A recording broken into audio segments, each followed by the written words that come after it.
反面看一下。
哎呦我的妈！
大家好，分享个货运吊扣的正宗打法。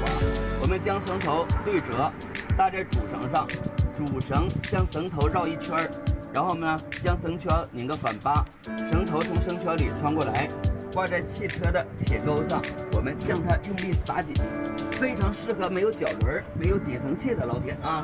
然后收尾的方法呢，再从绳钩绕一圈，从这个里面穿过来，这个绳圈再挂在铁钩上，这个收尾就做好了啊。解开的时候呢也特别方便，学到的老铁给个双击，加个关注。